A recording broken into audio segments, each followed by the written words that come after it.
जय हिंद बच्चों, कैसे हो? उम्मीद करते हैं आप लोग अच्छे होंगे। प्यारे बच्चों, आज का क्लास लेकर फिर आप सबके बीच उपस्थित हो गए हैं।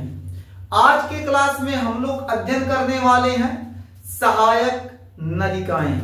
तो आज के क्लास में हम लोग क्या अध्ययन करेंगे? सहायक नलिकाएं।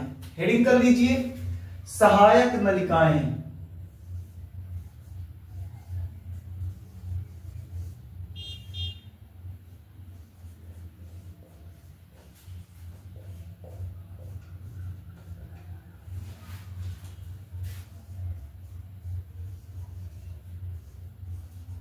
Accessory duct, accessory ducts. पिछली क्लास में आपको एक जोड़ी अंडाशय पढ़ा दिया गया था। आज के क्लास में हम लोग अध्ययन करेंगे सहायक नलिकाओं से संबंधित। ये जो सहायक नलिकाएं होती हैं, कितनी होती हैं, कितने प्रकार की होती हैं, कहां पाई जाती हैं, पूरी जानकारी आज के क्लास में देंगे। क्लास के अंत तक बने रहिएगा। अगर बात करें सहायक नलिकाओं की, तो ये जो सहायक नलिकाएं होती हैं कौन कौन सी होती हैं? तो सबसे पहले हो जाएगा अंडवाहिनी।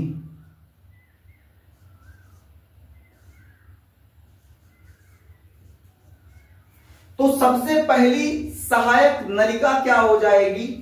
अंडवाहिनी। अंडवाहिनी के बाद गर्भाशय, उसके बाद ग्रीवा और फिर योनि। यानी सहायक नलिकाएं जो होती हैं मुख्य रूप से 4 होती हैं। सबसे पहले हो जाएगा अंडवाहिनी, उसके बाद गर्भाशय, ग्रीवा, योनि। अब बात करें अगर अंडवाहिनी की, तो अंडवाहिनी क्या होता है? अंडवाहिनी समझने से पहले एक छोटा सा मादा जनन तंत्र की संरचना बना लेते हैं, ताकि आपको समझाने में आसानी हो, ताकि आप बेहतर समझ सके। इससे पहले मादा जनन तंत्र का क्लास लग चुका है। यदि आप लोगों ने वो क्लास नहीं देखा है तो चैनल के प्लेलिस्ट में जाके वहां से आप लोग क्लास आसानी से देख सकते हैं। एक छोटा सा मादा जनन तंत्र की संरचना बनाते हैं, ताकि आपको ये जो इसके भाग हैं, सहायक नलिकाओं के भाग हैं, उन्हें अच्छे तरीके से समझाया जा सके। कहां बनाए? यही बना देते हैं।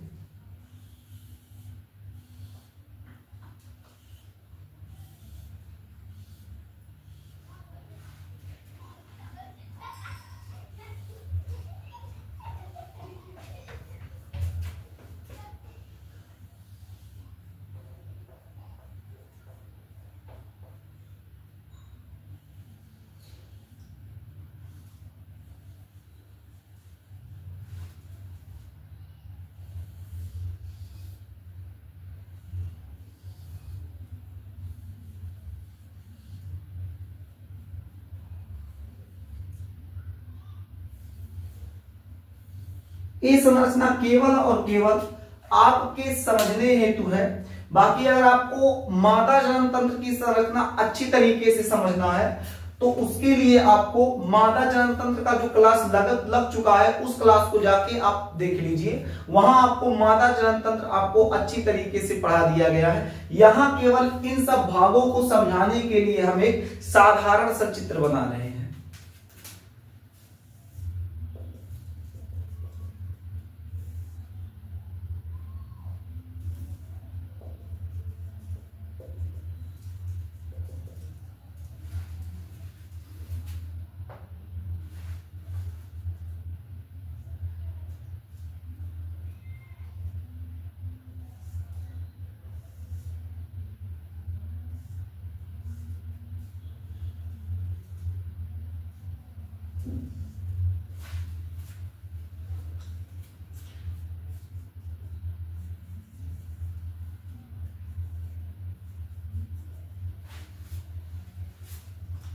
अगर बात करें अंडवाहिनी की, तो अंडवाहिनी क्या होता है, सबसे पहले इसे समझते हैं। तो हमारे साथ साथ आप लोग भी हेडिंग कर लीजिए अंडवाहिनी।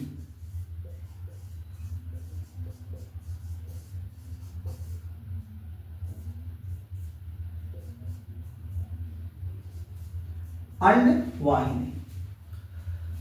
अब अगर आपसे हम पूछे अंडवाहिनी क्या होता है, तो इससे पहले जब मादा जनन तंत्र का क्लास लगा था, उस समय आपको अंडवाहिनी के बारे में बताया गया था कि ये जो गर्भाशय होता है, गर्भाशय से जुड़ी हुई जो नलिकाएं होती हैं, इन नलिकाओं को हम लोग क्या कहते हैं, अंडवाहिनी कहते हैं। यानी जो अंडवाहिनी होंगी, मादा में एक जोड़ी अंडवाहिनी किससे जुड़ी होती है, तो गर्भाशय से जुड़ी होती है। यानी अगर बात किया जाए अंडवाहिनी की, तो हम लोग लिखेंगे क्या, मादा में एक जोड़ी, मादा में एक जोड़ी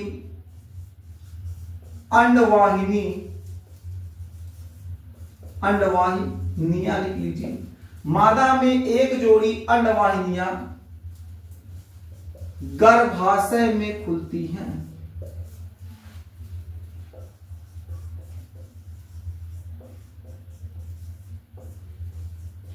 तो अंडवाहिनियां कौन सी हैं, तो ए वाला जो पूरा पार्ट है, इस पूरे पार्ट को हम लोग क्या कहेंगे, अंडवाहिनी।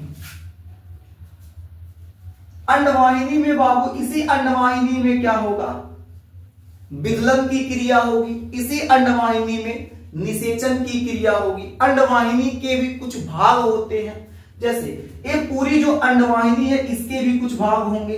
अब कौन से भाग होते हैं आगे बताते हैं, उससे पहले समझ लीजिए, ये जो अंडवाहिनी होता है, इसका लेंथ यानी इसकी लंबाई की अगर बात करें, तो जो अंडवाहिनी होता है, इसकी जो लंबाई होती है 10 से 12 सेंटीमीटर होती है। यानी अंडवाहिनी की लंबाई अगर आपसे पूछ लिया जाए, तो मुस्कुराते हुए मेरे देश के अच्छे बच्चे जवाब दीजिएगा, ये जो अंडवाहिनी होती है, इसकी लंबाई 10 से 12 सेंटीमीटर होती है। अगर बात करें अंडवाहिनी के भाग की, तो अंडवाहिनी का ये जो भाग होता है, जो उंगली की तरह, ऐसे उंगली की तरह दिखाई दे रहा है, इसे हम लोग झल्लरी कहते हैं। झल्लरी के ठीक ऊपर का ये वाला भाग कीप कहलाता है। ये जो फूला हुआ भाग है, इसे तुम्बिका कहते हैं, और इस वाले भाग को संकीर्ण पथ। यानी जो अंडवाहिनी होती है, अंडवाहिनी के कितने भाग होते हैं, तो मुख्य 4 भाग होते हैं। इसका जो पहला भाग हो जाएगा, उसे हम लोग झल्लरी कहेंगे।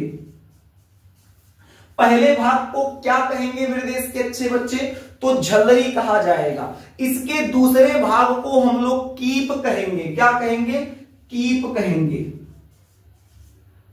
इसके अलावा इसका जो तीसरा भाग होगा, उसे हम लोग तुम्बिका कहेंगे। तुम्बिका के बाद क्या हो जाएगा, इसका जो चौथा भाग होगा, उसे संकीर्ण पथ।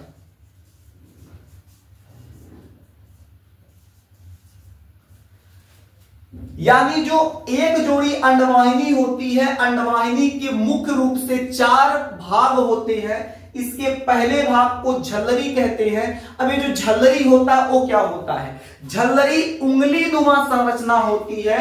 ये जो झल्लरी होती है, यहां कहां लिखे, यहां लिख देते हैं। ये जो झल्लरी होती है, झल्लरी जो होती है, वो उंगली नुमा संरचना होती है।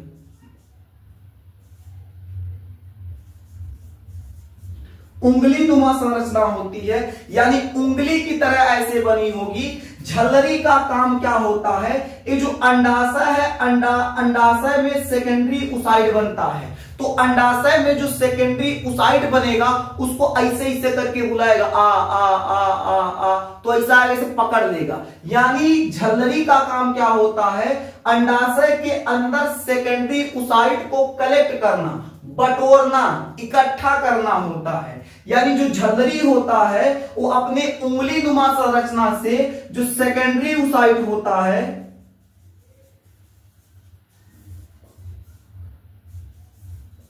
सेकेंडरी ओसाइड को क्या करता है, कलेक्ट करता है, यानी इकट्ठा करता है। क्या करेगा, इकट्ठा करेगा। इतना बात समझ में आ गया। यानी जो झल्लरी होगा, झल्लरी का काम क्या होता है, सेकेंडरी ओसाइड को इकट्ठा करना। एक उंगली नुमा संरचना होता है, इकट्ठा करके क्या करेगा, ये फेंक देगा कीप में। कहां फेंकेगा, ये जो कीप है, कीप वाले भाग में, इस वाले भाग में फेंक देगा। अब जो कीप होता है उसका काम समझिए। कीप का काम होता है सेकेंडरी ओसाइड को इकट्ठा करना। ठीक है, ये पहले इकट्ठा कर लिया, इकट्ठा करके कहां फेंका, कीप। कीप कहेगा भाई साहब जितना सेकेंडरी ओसाइड है कुल हमरे लगे आओ, आ जाएगा। अब कहेगा ऐसा तुम लोग को देखो रास्ता दिखाते हैं, हैया चक्रोड पकड़ के सरसरा के निकल जाओ। यानी जो कीप होता है, कीप क्या करता है, जो सेकेंडरी ओसाइड है, सेकेंडरी ओसाइड को मार्ग प्रदान करता है। मार्ग कैसा प्रदान करेगा, आगे बढ़ने के लिए, कि भाई साहब भैया चक्रोड थामो और इससे निकल जाओ। तो झल्लरी और कीप का काम समझ गए। इसके बाद अगर हम लोग देखें तो आपका आ जाता है तुम्बिका। क्या आता है, तुम्बिका। अब ये जो तुम्बिका होता है इसको समझते हैं। इस वाले भाग को तुम्बिका कहते हैं। यानी जो तुम्बिका होता है ये अंडवाहिनी का सबसे चौड़ा भाग होता है। ये जो अंडवाहिनी है, इस अंडवाहिनी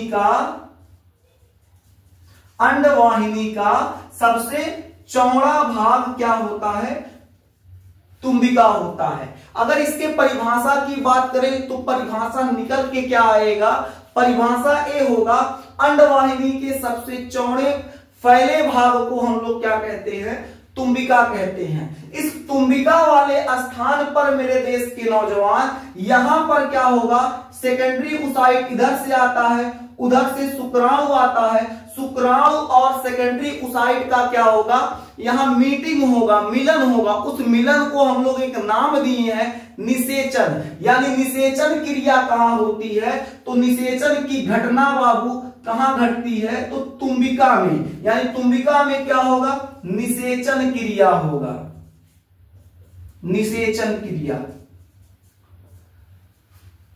अब कौन सा भाग बच गया, संकीर्ण।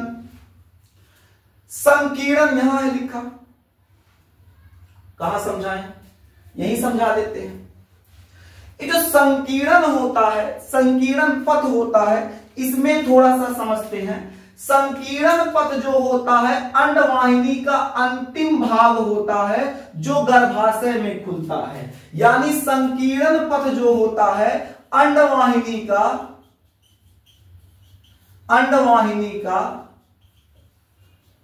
अंतिम भाग है। कहां खुलेगा, गर्भाशय में। कहां खुलेगा मेरे देश के अच्छे बच्चे, गर्भाशय में खुलता है। इस संकीर्ण पथ वाले स्थान पर विदलन की क्रिया होती है।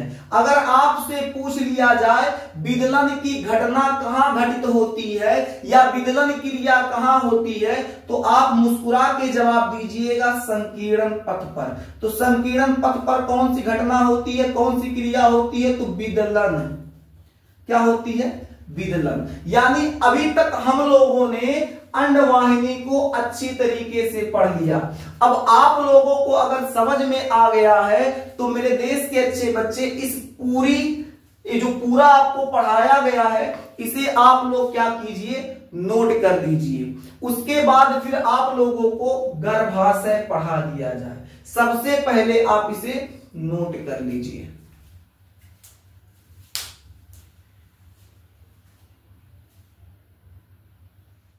अब मुस्कुराते हुए हेडिंग कर लीजिए गर्भाशय। हेडिंग कर लीजिए गर्भाशय।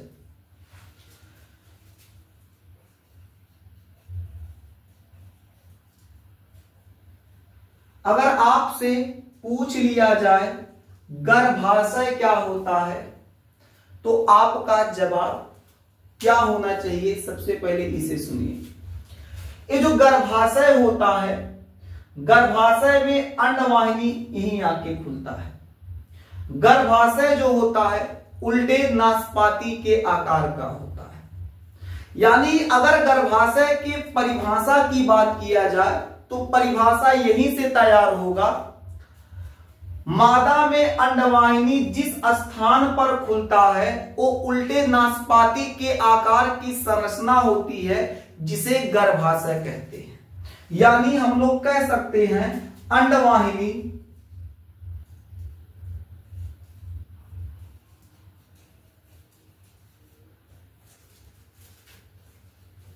जिस स्थान या अंडवाहिनी का अंतिम भाग, अंडवाहिनी का अंतिम भाग, अंडवाहिनी का अंतिम भाग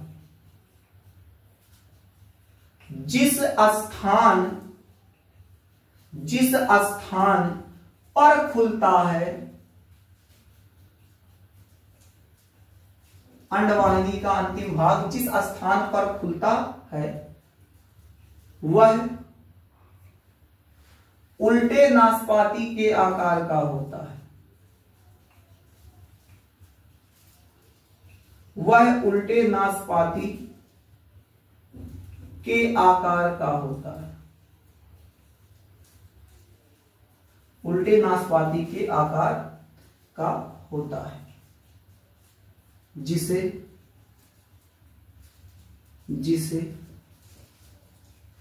गर्भाशय कहते हैं।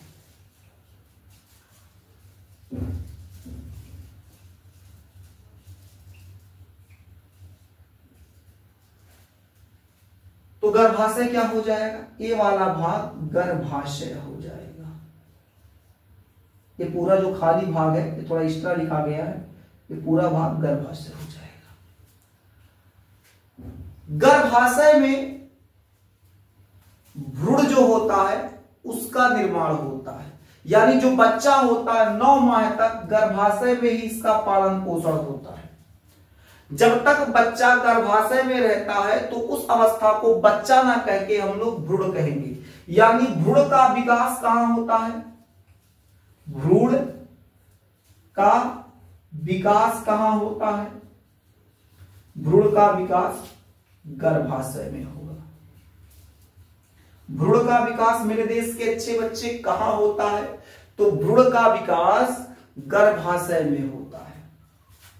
ठीक है, गर्भाशय जो होता है यहां किसका विकास होगा? तो गर्भाशय में भ्रूण का विकास होगा। ये जो गर्भाशय होता है इसकी अगर लंबाई की बात किया जाए तो गर्भाशय 8 सेंटीमीटर लंबी होती है। अगर इसके चौड़ाई की बात किया जाए तो गर्भाशय 25 सेंटीमीटर चौड़ा होता है। और गर्भाशय का जो व्यास होता है, गर्भाशय का जो व्यास होता है 5 सेंटीमीटर होता है। गर्भाशय 8 सेंटीमीटर लंबी होगी, 25 सेंटीमीटर चौड़ी होगी। इसका व्यास कितना होगा? तो 5 सेंटीमीटर होता है। अब ये जो आपको माप बताया गया है, लंबाई 8 सेंटीमीटर, चौड़ाई 25 सेंटीमीटर, व्यास 5, ये एग्जैक्ट नहीं होता है। अलग अलग मादाओं में इसका जो माप होता है अलग अलग होता है। लंबाई कुछ मादाओं में भाई एग्जैक्ट सबका 8 नहीं हो, किसी का 7 होगा, किसी का 8 होगा, किसी का 8.5 होगा, किसी का 7.5 होगा। ठीक है, ये नियर अबाउट बताया गया, आपको लगभग में बताया गया है कि लगभग में इसकी जो लंबाई होती है 8 सेंटीमीटर, चौड़ाई जो होती है 25 सेंटीमीटर और इसका जो व्यास होता है 5 सेंटीमीटर होता है। गर्भाशय जो होता है, गर्भाशय का अंतिम भाग, गर्भाशय का अंतिम भाग कहां खुलता है? तो ग्रीवा में खुलता है। गर्भाशय का अंतिम भाग कहां खुलता है? ग्रीवा। ये क्या होता है? ग्रीवा। तो गर्भाशय का अंतिम भाग देखिए, यहां एक छिद्र है, इस छिद्र में खुलेगा। इस छिद्र को हम लोग कहते हैं आंतरिक ग्रीवा, आंतरिक ग्रीवा रंध्र। यानी एक पॉइंट और लिख लीजिएगा, गर्भाशय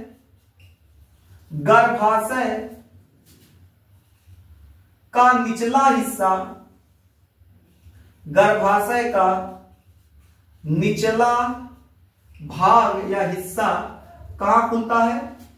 आंतरिक ग्रीवा रंध्र में, ये समझ जाइएगा, आंतरिक ग्रीवा रंध्र में। इसके अलावा जो एक ग्रीवा, देखिए आंतरिक ग्रीवा रंध्र है, उसके बाद हमारा क्या पढ़ेंगे, हम लोग अब पढ़ेंगे ग्रीवा। देखिए इतना बात इसमें याद रखिएगा, क्या याद रखना है, गर्भाशय में अंडवाहिनी का अंतिम भाग जिस स्थान पर खुलता है वह उल्टे नाशपाती के आकार का होता है, जिसे गर्भाशय कहते हैं। भ्रूण का विकास जो होता है इसी गर्भाशय में होता है। गर्भाशय को देहात में बच्चादानी भी कहा जाता है। देहात की महिलाएं इसे गर्भाशय ना कहके बच्चादानी कहती है। इंग्लिश में यूट्रस कहा जाता है। तो यूट्रस कहा जाए, गर्भाशय कहा जाए, बच्चादानी कहा जाए, उससे आप लोग घबराइएगा नहीं, बात एक ही है। अगर बात करें गर्भाशय की लंबाई की तो 8 सेंटीमीटर, चौड़ाई 25 सेंटीमीटर, व्यास 5 सेंटीमीटर। गर्भाशय का जो निचला भाग होता है आंतरिक ग्रीवा रंध्र में खुलता है। कहां खुलता है? आंतरिक ग्रीवा रंध्र में। अब हम लोग पढ़ेंगे ग्रीवा। क्या पढ़ेंगे? ग्रीवा। यहां हेडिंग कर लीजिए ग्रीवा।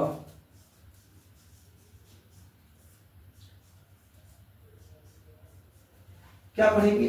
ग्रीवा। देखिए ये जो ग्रीवा होता है इसका बहुत खास काम नहीं होता है, बहुत छोटा सा काम होता है। ये जो ग्रीवा होता है ये क्या करता है, यहां से जब मादा जो होगी सेक्सुअल रिलेशन बनाएगी तो जब शुक्राणु अंदर प्रवेश करेगा तो शुक्राणुओं को अंदर जाने के लिए क्या करता है, मार्ग प्रदान करता है कि भैया सट्टे क्या करो, ऐसे निकल जाओ तुम। यानी ये क्या करता है, शुक्राणुओं को आगे बढ़ने के लिए मार्ग प्रदान करता है। शुक्राणुओं को आगे बढ़ने के लिए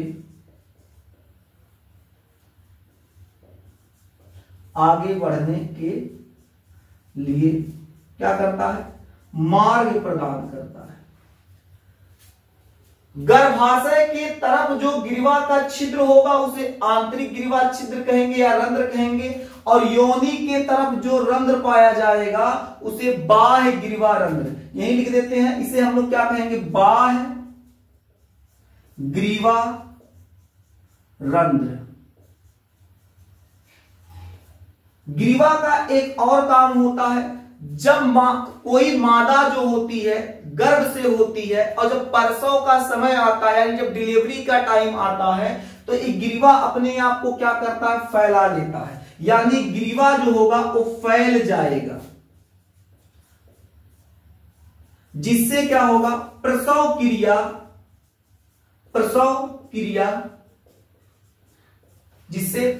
क्रिया आसानी से संपन्न हो जाता है। यानी ये जो ग्रीवा होता है ये ग्रीवा प्रसव के समय अर्थात डिलीवरी के समय ये फैल जाता है। जब ये फैल जाएगा तो जो बच्चा अंदर बना हुआ है वो नीचे आराम से आ जाएगा और उसका जब सर बाहर आएगा तो डॉक्टर इसे पकड़ के खींच देगा बाहर।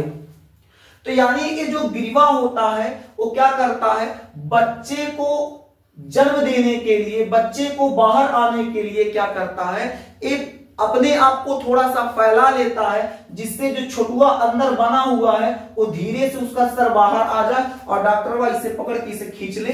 डॉक्टर पकड़ के जब खींच लेगा तो देखो वो बाहर ही आ जाएगा। यानी जब मादा क्या करेगी, किसी बच्चे को जन्म देगी यानी प्रसव क्रिया होगी, उस समय क्या होगा, ये अपने आप को फैला लेता है और बच्चा उसी रास्ते से बाहर आता है। इतना बात समझ में आ गया। अब हम लोग समझेंगे योनि। क्या समझेंगे? योनि।